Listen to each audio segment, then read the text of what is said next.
नमस्कार, मैं कुमार रविंद्र। दोस्तों, आज हम एक बार फिर अखिल भारतीय सम्राट अशोक समता परिषद के राष्ट्रीय अध्यक्ष प्रोफेसर विजय कुशवाहा के साथ मौजूद हैं। ये सिर्फ एक प्रोफेसर ही नहीं बल्कि एक सामाजिक चिंतक, विश्लेषक भी हैं और अपने विश्लेषणों से काफ़ी प्रभावित करते हैं।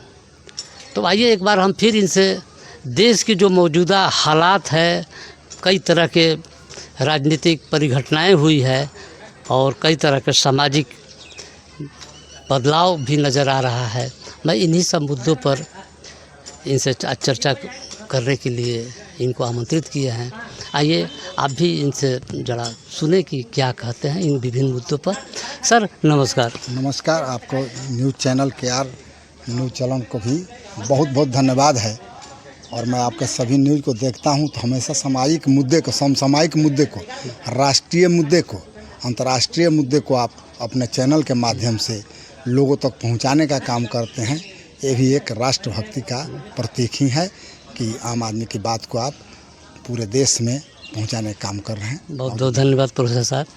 सर मैं आपसे पहला सवाल ये करूंगा कि अभी जो बोधगया में महाबोधि मंदिर मुक्ति आंदोलन चल रहा है, इसका राष्ट्रीय और अंतर्राष्ट्रीय स्तर पर क्या प्रभाव पड़ा है या पड़ रहा है?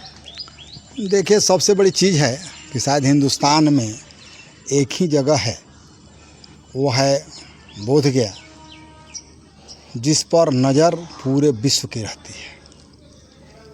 बोधगया में विश्व गुरु कहा जाए या विश्व के महान संत कहा जाए और या वसुधैव कुटुंबकम कहा जाए, जिनके दिलों में था और उन्होंने फैलाया, समता समानता की बात की।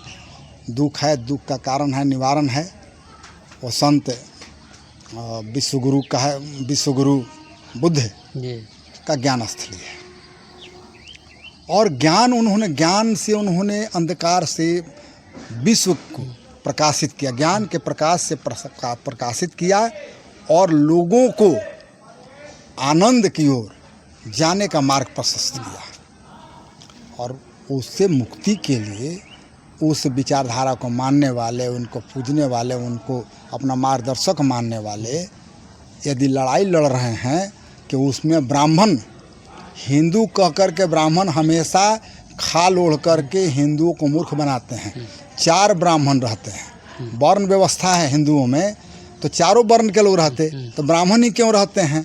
मंदिर में भी ब्राह्मण, माँ बोधि मंदिर में भी ब्राह्मण। तो इसका अंतर्राष्ट्रीय और राष्ट्रीय प्रभाव पड़ा है। यह एक आंदोलन है, यह साधारण नहीं है, मानवता के लिए आंदोलन है। इंसान में मेल कैसे हो, उसके लिए आंदोलनरत वहाँ के लोग तो कहा जाएगा कि इतना बड़ा आंदोलन दुनिया में कहीं नहीं हुआ मानववाद के लिए जो महाबोधि में हो रहा है। आप देखिए, इंग्लैंड से लोग आ रहे हैं, अमेरिका से लोग आ रहे हैं, फ्रांस से आ रहे हैं, जर्मनी से आ रहे हैं, जापान से आ रहे हैं, और इसका प्रभाव पूरे राष्ट्रीय स्तर, अंतर्राष्ट्रीय स्तर पर पड़ रहा है।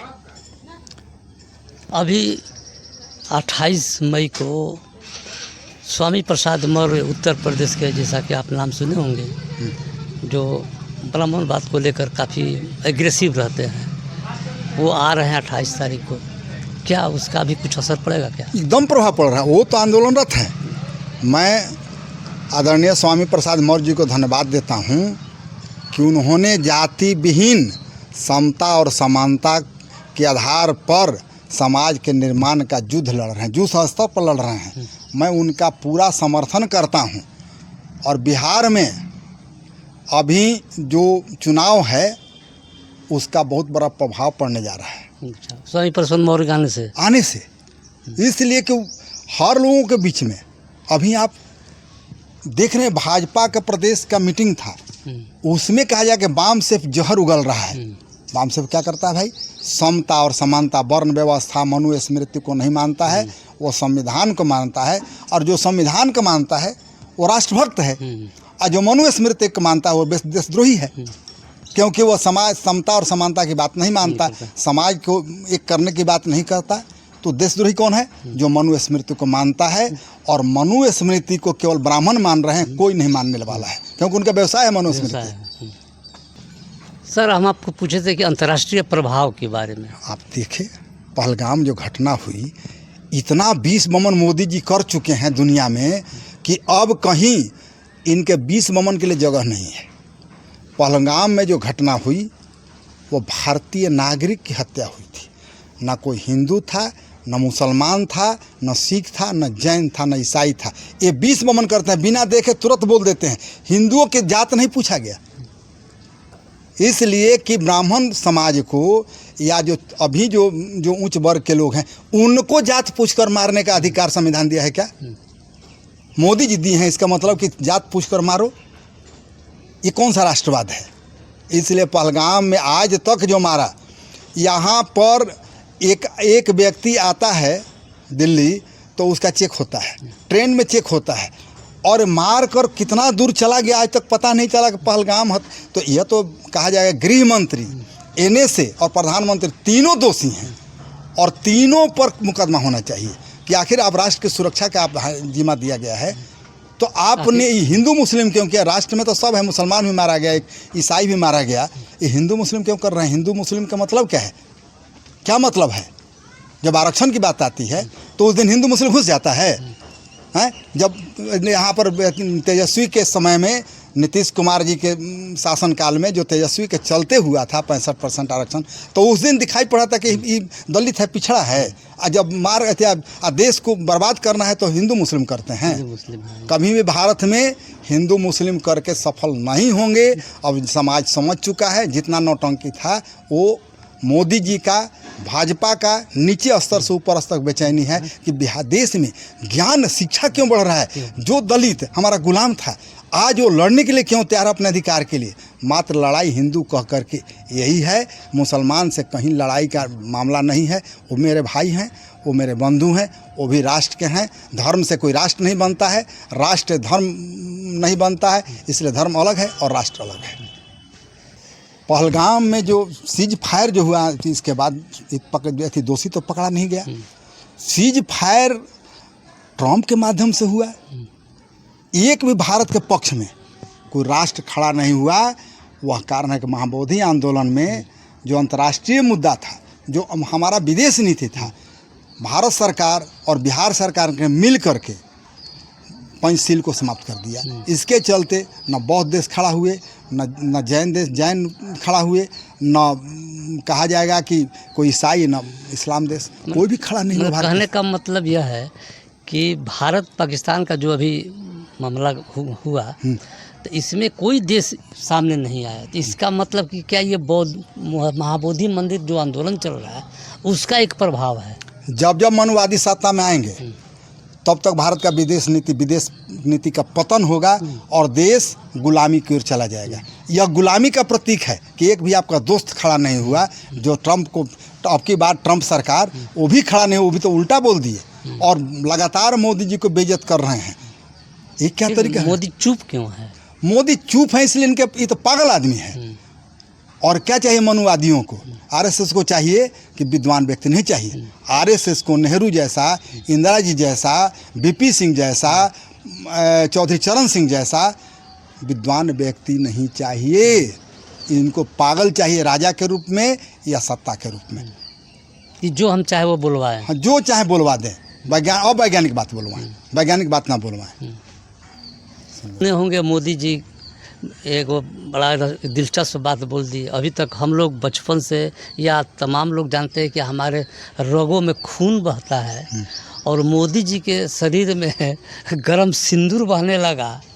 ये कैसे, क्या ये मतलब कोई उनको, ये तो बोलते हैं कि हम बायोलॉजिकल नहीं हैं, ये परमात्मा ने इनको धरती पर भेजा है, तो क्या ऐसा कुछ बात है क्या? ये तो पूरा विश्व हंस रहा है कि भारत का प्रधानमंत्री जब अवैज्ञानिक हो तो देश में विज्ञान कहाँ फलेगा फूलेगा? गर्म लहू नहीं, गर्म खून सिंदूर बह रहा है। मैं तो अब चाहता हूँ कि जितना भी रेड क्रॉस सोसाइटी का है, जितना भी हॉस्पिटल है, वो खून हटा दे और सिंदूर पूरा हर हॉस्पिटल में अनिवार्य कर दे। चाहे वो प्राइवेट हॉस्पिटल हो, छोटा हो या बड़ा हो, हर डॉक्टर के पास अनिवार्य कर दे कि जब किसी का खून में कमी हो तो फट से सिंदूर घोले गर्म पानी में और चढ़ा दे। ताकि खोलेगा और राष्ट्रवादी माने राष्ट्र भक्त पैदा होंगे गर्म जब अति चढ़ेगा राष्ट्रवादी हाँ जोश आएगा और फिर देश 2047 में विश्व का सबसे अमीर सबसे वैज्ञानिक पैदा होगा।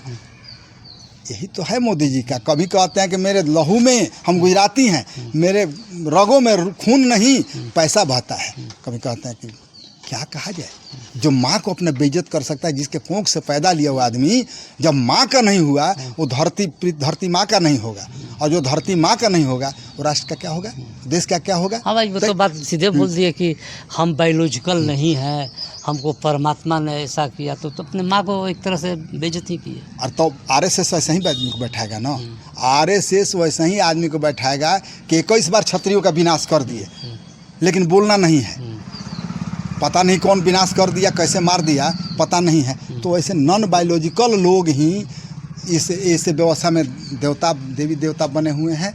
नॉन बायोलॉजिकल ही तो भगवान बनने के प्रयास में लगे हुए हैं। और मूर्ख, भारत को मूर्खों का देश बनाने के लिए आरएसएस लगा हुआ है, ताकि ब्राह्मण फिर अपना मूर्ख बना करके सेवा लेते रहें, खाते रहें और मांसाहार करते रहें।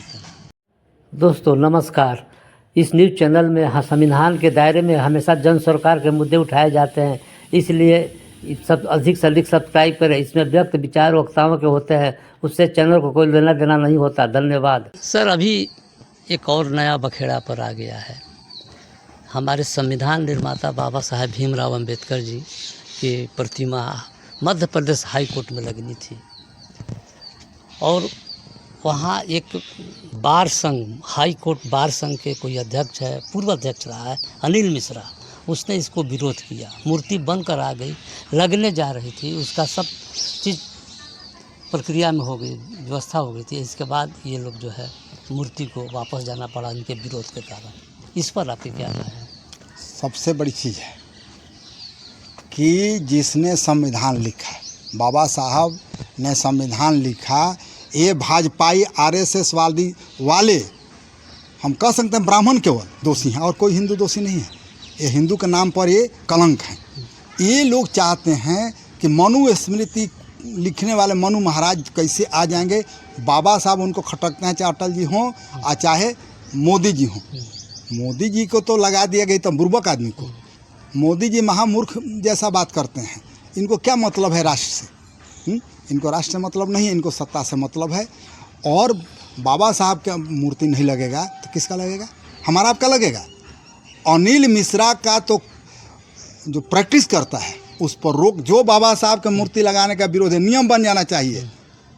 बाबा साहब का मूर्ति लगाने का जो विरोध करता है उस पर प्रैक्टिस पर उसका लाइसेंस को जब्त कर लेना चाहिए। नहीं तो मोदी जी हर जगह लगवा रहे हैं अपना फोटो। यदि कोई विरोध करता है तो उसको राष्ट्रद्रोही क्यों कहा जाता है? खाद की बोरी पर, गेहूं की बोरी पर, नमक पर, सर्फ की पैकेट पर ये मोदी का मोदी मतलब क्या है भाई? माने इसका यदि कोई विरोध कर रहा है व्यवसायी तो उसको राष्ट्रद्रोही हो गया। और जिसने भारत का संविधान लिखा, आज तक देश अक्षुण्ण है, आज तक देश अखंड है, जो जितना शेष बचा हुआ है, यदि वो बचा हुआ है तो बाबा साहब के संविधान के चलते। समता समानता जिस दिन समाप्त भारत में हो गया उस दिन भारत खंड खंड हो जाएगा। और एक कहा जब जाति गणना पर हुई तो एक कोई इस पर नाम लगा हुआ था, महिलाओं का नाम लेने में लाई लगता है। वो कहा कि जब जाति जनगणना होगी तो स्वर्णों के लिए अलग देश बनाना होगा। क्यों नहीं भाजपा केस किया? उसका पूर्व सांसद है, 3 बार का सांसद, क्यों नहीं केस किया भाजपा? राष्ट्र विरोधी नहीं बोला। या जब समता समानता आम आदमी की बात करेगा, बहुजनों की बात जो करेगा वो देशद्रोही है। चाहे राहुल गांधी हों, तेजस्वी यादव हों, लालू यादव हों, मुलायम सिंह यादव हों, मुलायम सिंह के बेटे हों, मायावती जी हों या MK स्टालिन हो, जो भी करेगा समता समानता की बात करेगा वो राष्ट्र देशद्रोही होगा। और 5 वर्षों में देखिएगा खेल कि किसी को बोलने नहीं दिया जाएगा। इसलिए मोदी है तो मुमकिन है, ये आरएसएस वाले जानते हैं। जब मोदी जब तक है वो ऐसे समाज से है जो राष्ट्रवाद से दूर फेंका जा सकता है इस आदमी के माध्यम से। तो ये देश के लिए बहुत बड़ा है। कि बाबा साहब का मूर्ति हाई कोर्ट में नहीं लगेगा, लोअर कोर्ट में नहीं लगेगा, सुप्रीम कोर्ट में नहीं लगेगा, तो क्या नाच मंडली वाला में लगेगा, सिनेमा हॉल में लगेगा। जिसने लिखा उसका लगना चाहिए। ये हम पूरा समर्थन करते हैं। अनिल मिश्रा देशद्रोही है, इस पर देशद्रोही है, संविधान विरोधी है। और जो संविधान विरोधी है, जो बाबा साहब का विरोध कर रहा है, वह देशद्रोही है। उसको तुरंत राष्ट्रद्रोह का केस उस पर होना चाहिए, जब तक और नहीं होना चाहिए। जो उसके साथ दे रहे हैं, अभी प्रधानमंत्री को भी लिखा पत्र, राज्यपाल को भी लिखा, क्योंकि जब न्यायालय जो आ गया एक्शन में, तो राज साहब को लिख करके ये घालमेल कर रहा है। यह आज भी ब्राह्मण है, राष्ट्रवादी नहीं है, हिंदू नहीं है, कोई नहीं है, वह देशद्रोही है। बस हमारा चैनल आर्थिक संकट से गुजर है। अगर आपको हमारी वीडियो अच्छी लगती है तो स्क्रीन पर दिए QR कोड को स्कैन करें और हमें कुछ धनराशि का सहयोग करें। धन्यवाद। सर, सबसे दुर्भाग्य की बात यह है कि राजस्थान हाई कोर्ट में मनु महाराज की मूर्ति लगाई गई है। वो किस हैसियत से, क्या सोच के वहाँ लगाया गया है? मनु किसी राष्ट्र का निर्माण नहीं किए थे, कोई भारत का संविधान नहीं लिखे थे मनु। पूरा मनुस्मृति मैं चुनौती देता हूँ जितने भी मनुस्मृति के समर्थक हैं, कि कहीं भी भारत लिखा हो, एक शब्द भारत राष्ट्र लिखा हो, तो मैं अपनी पूरी संपत्ति उसको दान कर दूंगा। अन्यथा उस पर राष्ट्रद्रोह का मुकदमा चलाया जाए। जो भी मनुस्मृति का इस आज़ाद भारत में, इस संविधान में का विरोध करता है, इसका मतलब मनुस्मृति का समर्थन करता है, वो समाज को तोड़ रहा है, राष्ट्र को खंड खंड करने का साजिश रच रहा है। इसलिए वो देशद्रोही है। मनु महाराज का नाम जो है, एक तो काल्पनिक सारी कथा है, कुछ नहीं है। ये कब लिखा गया कुछ पता नहीं है, लेकिन ऐतिहासिक प्रूफ नहीं है, कुछ नहीं। अब कोई 2000 तो कोई 4000 तो कोई पुरातात्विक भी नहीं है, अनैतिहासिक है। उस मूर्ति को, हाँ, उस किताब के माध्यम से समाज को बहुत गलत तरीक़ा से तोड़ा गया, और पापी को पुण्यात्मा और निरीह प्राणी को पापी बनाकर सारी संपत्ति को छीन लिया गया। इसलिए मनु का मूर्ति जल्द से जल्द हटाया गया। यह बहुजन का नहीं, यह बहुजन का केवल मांग नहीं है, यह ब्राह्मण समाज के लोग भी हैं, चाहे राजपूत समाज के जो मानववादी हैं, उस सब की तरफ से मैं मांग करता हूँ कि यथाशीघ्र मनु महाराज की मूर्ति को हटाया जाए, नहीं तो राष्ट्रीय आंदोलन चलेगा। अभी तो एक देश खड़ा नहीं हुआ, हो सकता है कि भारत के लोग भी सरकार के साथ खड़ा नहीं हो और पूर्ण ताकत के साथ संविधान के साथ खड़ा मिलेंगे। मैं आपको पत्रकार महोदय ये कहना चाहता हूँ, राष्ट्र है तभी हम नागरिक है, राष्ट्र नहीं तो नागरिक नहीं है, राजा प्रजा नहीं है। इसलिए जो ही चाह रहे हैं मोदी जी देश को बेचने के लिए, ये संभव नहीं है। और बिहार के चुनाव में जनता, महाबोधि आंदोलन छोटा आंदोलन नहीं है, रगरा में घुस गया है कि संविधान है तो महाबोधि है, संविधान है तो भारत है, संविधान है तो विदेशी हमारे मित्र हैं। कोई भी देश हमारा मित्र है। जिस दिन संविधान समाप्त हो गया, भारत खंड खंड में बंट करके, जिस तरह लोग कह रहे हैं कि राजाओं ने हमारे देश के लिए कुर्बान कर दिया, दे दिया, तो उनका बाप का नहीं था ना देश, ये भारत देश सबका था। यदि बहुत बोलते हैं लोग राजस्थान वाले, तो मौर्यों के शासन से बड़ा कोई शासक दुनिया में पैदा नहीं हुआ, उतना मानववादी पैदा नहीं हुआ। और वही एक परिवार था जिसने विदेशियों को भारत से भगाया। और जो आज इतने बड़े बोल रहे हैं लोग, वो तो विदेशी को भारत में लाए और कहे कि हम भी विदेशी, तुम भी विदेशी, हम भाई भाई हों। और मूल निवासियों को तबाह करके सारी संपत्ति छीन लिया गया। गलत किताबें लिखी गई, इसमें मनुस्मृति भी है। मैं आपको धन्यवाद देता हूँ कि जो भी मुद्दा आपने उठाया है वह राष्ट्र काल और मानववाद के लिए ज़रूरी है, राष्ट्र की सुरक्षा के लिए ज़रूरी है। आपको बहुत बहुत धन्यवाद। दोस्तों, आपने प्रोफेसर साहब के विचार सुने, कैसे लगे? आप निश्चित ही लाइक, शेयर, कमेंट और सब्सक्राइब अवश्य करेंगे। बहुत बहुत धन्यवाद।